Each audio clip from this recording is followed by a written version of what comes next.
Hello, everyone. Welcome to Changing the Game. I'm here today with Courtney Barron. Courtney is a friend of mine.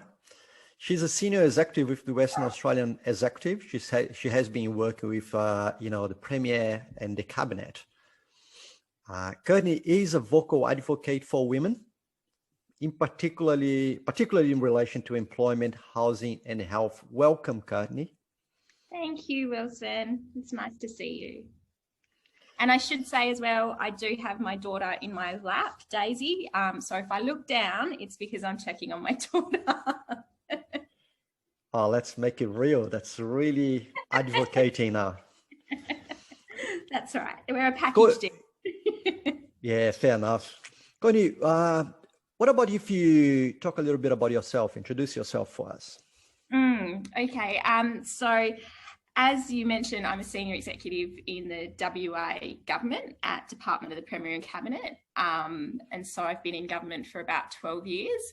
But really my story began much earlier, like everyone else's. I was raised in Bunbury in Western Australia, and raised by a single mum, and we were in public housing. So there was poverty, mental health. It was a challenging upbringing, but yeah, I always wanted to pursue work in either law or government. So I worked to get into university, studied law and politics, and then entered the WA government, and my career went from there. But my passions really are lying in the not-for-profit community sector, etc. And that's really where I'm focusing myself at the moment. Interesting. So you introduced yourself mentioning about some of the challenges you had in the beginning of your life. Well, we know each other for some time, and previous conversations I have with you. It's interesting because you mentioned a lot about privilege, and in previous conversations with me, you actually feel privileged. Absolutely. So can you talk about that sort of kind of a bit a small contradiction when you say it's a hardship, but then the privilege? I think it's best summarized by my story not being one of work hard to get to where you want. It's work hard and have privilege, and more opportunities present themselves than if you didn't have privilege. I was born white, able-bodied, cisgendered. I had access to education. So immediately there were more opportunities available for me than for other people. And I can walk into a room and pretend to be a middle-class person. Well, I probably am a middle-class person now, but people don't make negative assumptions about me from my appearance. And so that privilege, coupled with the hard work, allowed me to overcome the challenges that I faced, more so than I would have been able to if I didn't have those privileges. So interesting when you say about that. There is when I reflect on that and talking with my friends, my colleagues at work, and etc. So there is that sort of picture of myself as being immigrant, no English speaker, as a Latin American sort of origin, and I can relate pretty well with you, regardless of those things that might look like a challenge. So yes, have access to great education. As I'm a male in the workforce, and the privilege that, the sort of access that gives me.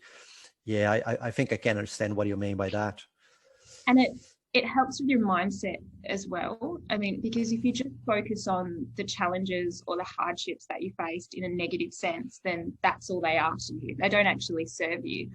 Whereas if you can focus on the privilege that you had and the achievements that you made, then you're actually building on it in a positive way. So when I think about that I had challenges in life, then I think about the fact that makes me resilient, and it makes me resourceful, and it helps me to be grateful for what I have. And they're all really positive things that I don't think I'd have otherwise. And that really helps me, especially on my leadership journey. They're really important traits to have, and I'm immensely grateful to have them. You can't be grateful to have them without being grateful for the events that allowed you to develop those traits. Very nice. I love you taking on gratitude. So, and then look, we're here to talk about changing the game, right? So it's a kind of a challenging of that status quo in terms of how everything has always been. One of the things that are very clear about yourself is that, you are still a young girl, young female professional, and you do work in a very senior position with state government. So it's access to, as a premier, ministers, and etc. I reckon you might have some stories to share about Siri talking. Oh no, I don't know if I can share my stories with Siri. I don't know. So I would say in that journey, you might have had those stories of finding yourself in an uncomfortable position to be for being a girl in that sort of setting. So is that something that comes to your mind you would like to share? Oh, absolutely. The number of times where I've walked into a room and been the only female or the only person there under 40. And it's not always, I have to say, and certainly the tide does start to change, but it is very slow. And one event that springs to mind when I think you mentioned uncomfortable. A number of years ago, I was attending a meeting, and it was all people from emergency services backgrounds, and I was the only female in the room, and there were probably 5 other people that were all much more senior than me.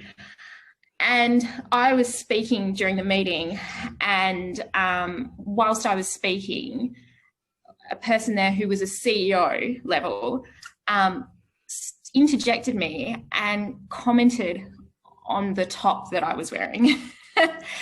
And I immediately replied, sorry, I wasn't aware that my outfit was on the agenda, which then made everyone laugh. Right. But that doesn't happen, I don't think, to men as much. Or if it did happen, one has to question the reason behind it happening and why he felt it was necessary to make that comment about me, and was it around gender? And I guess, it happens, and it happens unfortunately a lot, but I have to be careful not to have a chip on my shoulder about it. So what I mean by that is I can't walk around in the world and be angry that, there are not enough women at the table, or that it's not operating in an inclusive way. Because if I was angry about it, then that's not conducive to positive change. So I just I call people out on it. And then if I had an opportunity afterwards, I might ask the person why they felt the need to do that. But I guess the other thing that I just try and do is when I have the opportunities to influence who is at the table, I get as many women there as possible. And I should say it's not always men though that have made me feel like that. There have been scenarios where unfortunately it's been women as well. I remember an instance where I was actually chairing a meeting, but it was my first day in this role. And so I didn't really know the other people in the team very well. And the executive assistant came in, who I ended up being very good friends with. I'm happy to tell this story if I need to. And she took people's coffee orders and she didn't take mine.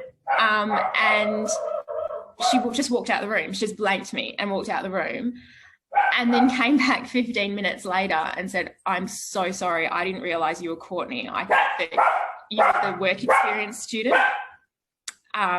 which raises a whole other issues of why the work experience student didn't get a coffee.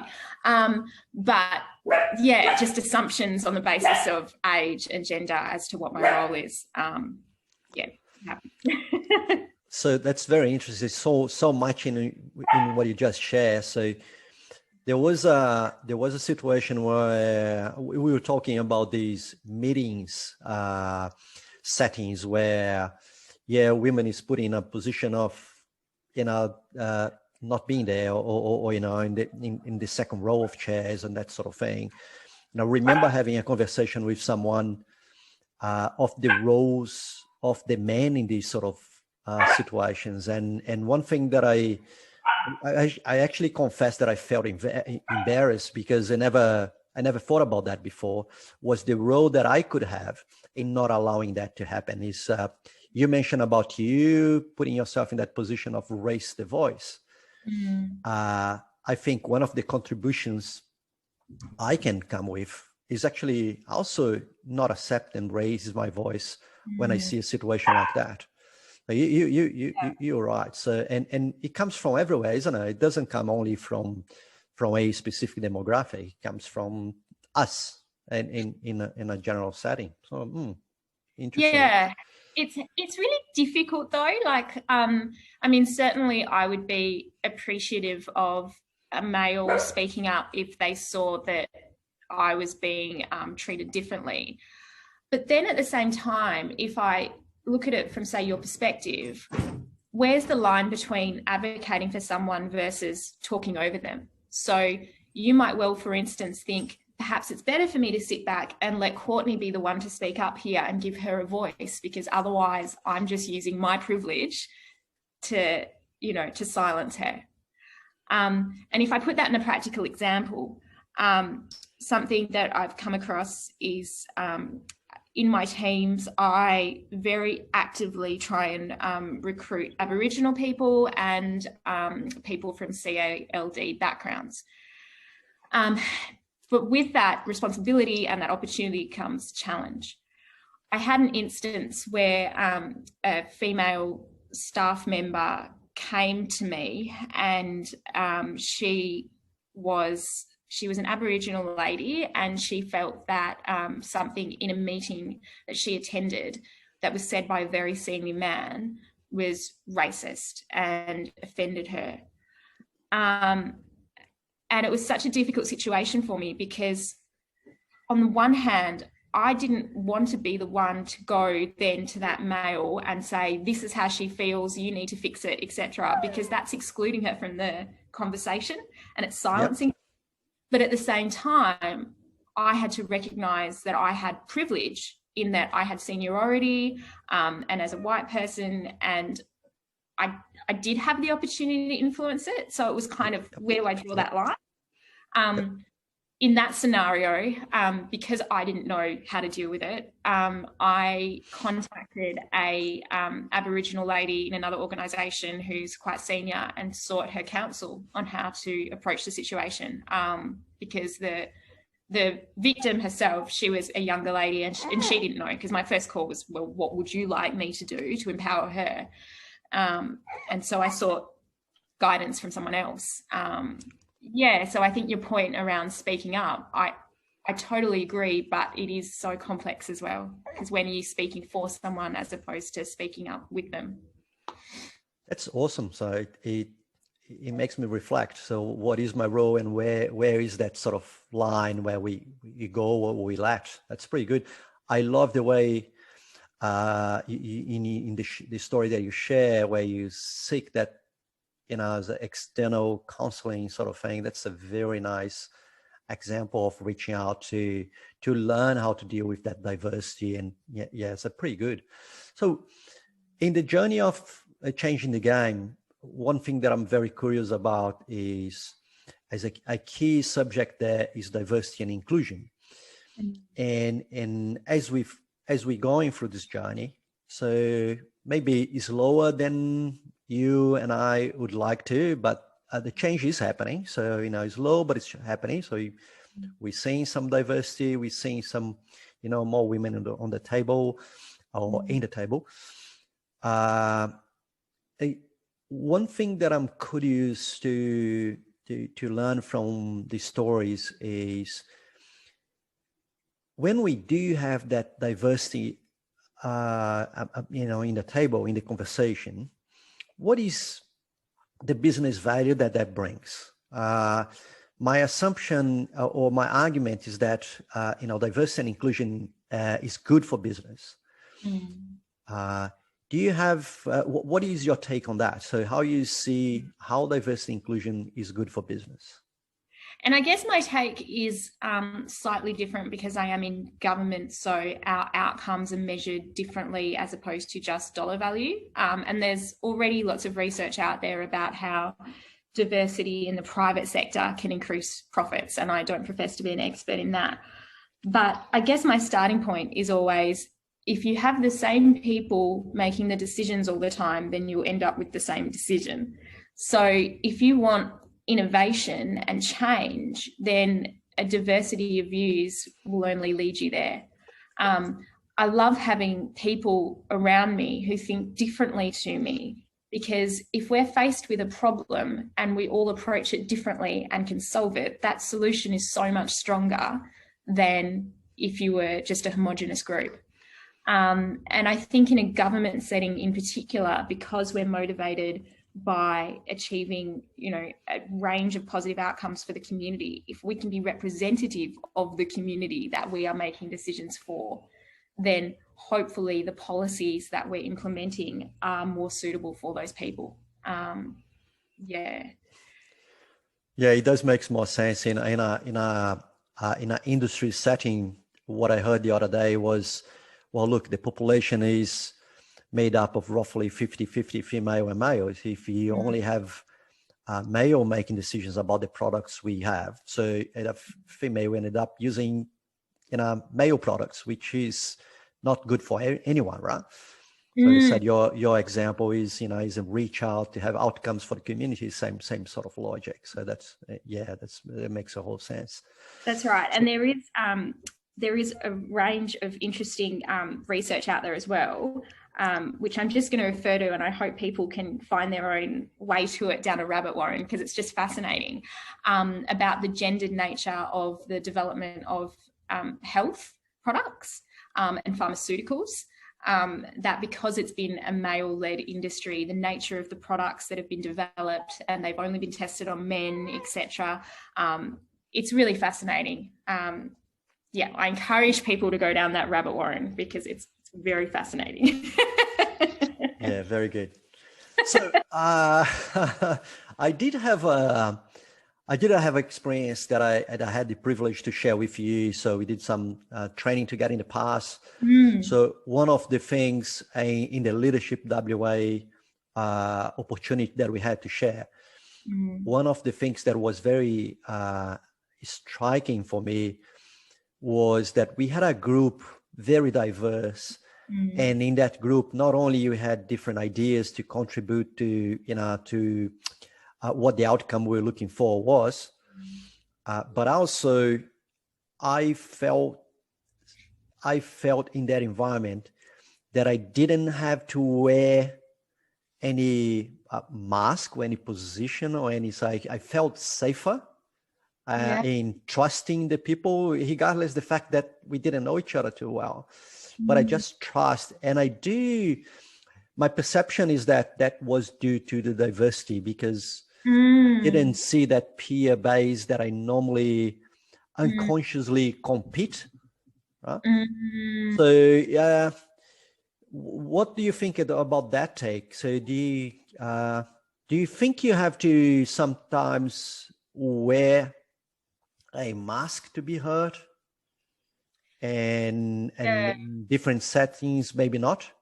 I think I think definitely the more homogenous the setting is, the more you would perceive that you need to wear a mask, because it would be much more obvious to you what the sort of common way of conducting yourself is. For me, that's something I used to feel like I needed to wear a mask for much of my career so far. I felt that because I was a younger person, for instance, I needed to conduct myself in a very professional, I almost say cold way. I wasn't myself. Like, I had one personality in the workplace and one personality outside. And part of that as well probably is that I put a lot of pressure on myself. I worked so hard to get to where I was that I wanted to succeed now that I'd gotten a foot in the door. But I worked with mentors because I found that my career was just stagnating, and that really helped me to take my mask off, because what I found was that by not being my genuine self in the workplace, I wasn't connecting with people in the same way. Very nice. And once I took that mask off and I felt like myself, and I valued the relationships that I had with people as much as the work itself, you know, I was there to build relationships as much as I was there to deliver the other outputs, then that's when I found that my career really took off. And I like to think now that in the teams that I have that same level of trust as what you talk about when we were on our leadership course, because I know exactly what you mean. I didn't feel that I had to be anyone but myself, because I didn't see any sort of dominant way of behaving when I walked into the room. I didn't feel that I had to pretend in order to fit in, because there was nothing to fit in with. Yeah, that's such an important aspect, isn't it? That sort of, you know, recognizing yourself, who you are, and just being you. Well, Yeah. that's pretty good. So that might lead to my next question to you. So one of the things that I have been asking in the perspective of changing the game is what we can do to help young girls and women, you know, to achieve, to change the status quo, to be comfortable in that sort of work setting. Now, you did mention to me that we are now in that sort of International Women's Day sort of, you know, time and doing the celebrations and doing the talks. So you mentioned to me that you're going to have some chat. And I think your take is in regard to the imposter syndrome sort of perspective of it. Do you want to say something about it? Yeah, so in a couple of weeks, I'm presenting at the Port Hedland Chamber of Commerce and Industry International Women's Day event, and I'll be talking about my experiences with imposter syndrome, and how I have learned to deal with it. I'm not going to say overcome it, because I think it's something that's almost always there, and I'm also going to talk about why I think it's more prevalent in women and how I see it commonly in the women that I mentor and work with. And how to have conversations with women and that we suspect might be suffering from imposter syndrome, and how to have that out in the open.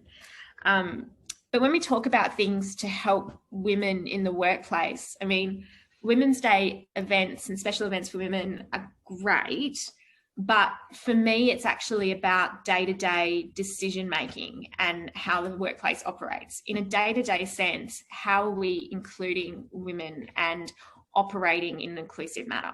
And I separate the two, because having representation of women is one thing, but being able for the workplace to conduct themselves. And sorry, my daughter is kicking my computer.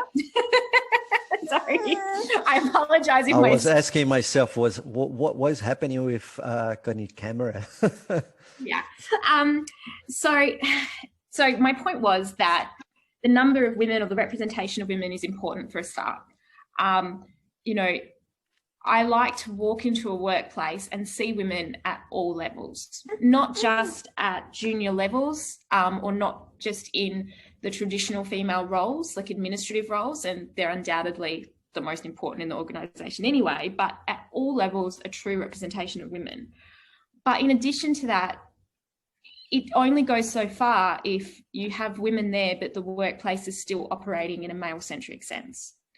What are we doing to actually make the workplace more comfortable for women and more inclusive? You know, as an example, are there family rooms at the workplace where women who are breastfeeding can express milk? Is there flexibility with start and finish times so that if women need to drop the children at daycare or pick up for an emergency, can they do that? You know, is the workplace located near public transport? Or if not, do the women have access to a car? Because if they don't, how are they going to get their child if there's an emergency? So there are practical things that we can do to help women feel included. I've focused on child parenting because that's the position that I'm in right now. But there are the things that we can do to help women feel included and not limited to those that relate to children. I've just taken that perspective because that's my personal position right now. So I don't mean to exclude any women who are not in that position, but that's my personal views right now. So I'm hearing to what you're saying, and what is going on in my mind is, wow, how good are we in our company to make the women feel comfortable? So we used to think that we are excellent on that, and inclusive and etc. But every single example you give is, oh, do we do this? Oh, do we do that? So that's a very good example. So it's a very good point for reflection for me. And the number of times I see government, companies, whatever organization describe themselves as agile and inclusive, etc. And then their job advertisements, for instance, are only full-time. They don't allow people to apply part-time. I mean, what if we thought a bit more creatively? What if two people who were looking for a part-time opportunity could fill the one full-time position? That tends to only happen in my experience where there's an incumbent who is full-time who then needs part-time. But if organizations are really agile and inclusive, why are we not looking for those people from the outset? Yeah, it's a real bugbear for me at the moment, and something that I'm certainly going to try and pursue as much as I can. I mean, already I try and have great as flexibility as I can with offering positions as part-time. But when I go back to work soon, I'll look for more opportunities to be able to do that. So that's pretty nice. Courtney, I think we could stay here for another hour, isn't it? Yeah, believe it or not, the time is just flying. So I would love to thank you to take some time to have a chat, with us, and to share your experiences. I think that's just the start of the journey. So we're going to be talking much more, and we're going to be assessing how more can we help, how what we can add, and really extracting, not only we're doing good things, the right things, but we're doing things that's good. Good, it makes sense for everyone. Yeah. So, and I to it, if I can say one more thing, you can say one or two or three. And the thing that I like about this conversation is that this conversation itself is diverse, because whilst we have similarities, we have different backgrounds and experiences. The key to diversity and unlocking change is empowering those impacted by it to be the ones to make the change.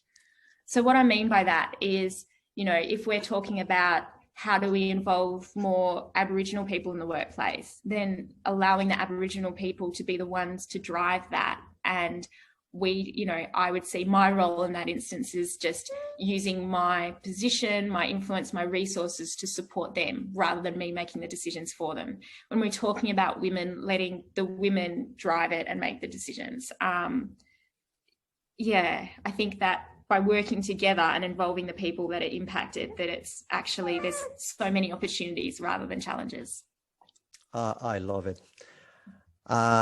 Courtney, are you open for people to reach out to you and connect? So if people want to ask you questions, so how could they reach to you? Absolutely. LinkedIn is probably the easiest way to contact me. I'm not sure if you can include my LinkedIn details with the podcast or with the video. Yeah, we can definitely do. When we promote it, we make sure we mention those links to reach to you. Yeah. LinkedIn's the best way. And I love always meeting people, having a chat, anything about diversity and women's issues. Yeah, very happy to have a chat and share ideas. So thank you very much for giving your time for us to do the Changing the Game podcast. And I'm pretty sure that we're gonna keep in touch and talk more about this. Absolutely. Thanks so much for having me, Wilson. Thank you. Thank you.